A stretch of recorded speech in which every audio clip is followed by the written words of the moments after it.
Plane ક્રેશમાં મૃત્યુ પામેલાને સહાય આપવાનું મામલું, જેમાં પ્લેનમાં સવાર સહિત તમામ મૃતકોને વળતર આપવા પાત્ર ઇન્ડિયન મેડિકલ એસોસિએશને સહાયને લઈને પત્ર લખ્યો છે.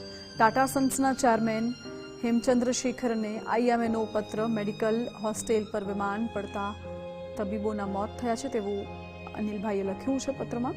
અને 4 તબીબોના પરિવાર, સ્ટાફે પણ જીવ ગુમાવ્યા છે. મૃતકોને 1 કરોડની સહાયની જાહેરાત કરી તેમાં સ્પષ્ટતા કરવી જોઈએ કે પ્લેન ક્રેશથી જે અન્ય લોકોના મૃત્યુ થયા છે તેમને પણ સહાય આપવામાં આવે.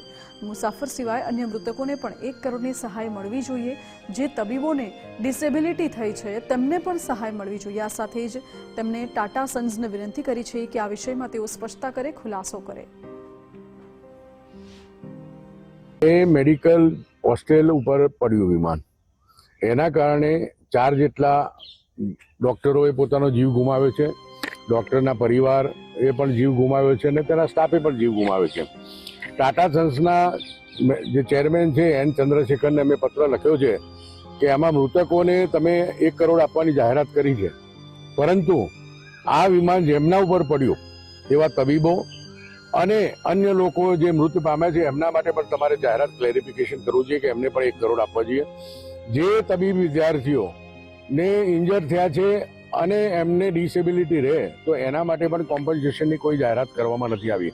ફક્ત દવાનો ખર્ચ તો ગુજરાત સરકાર પણ ભોગવી રહી છે.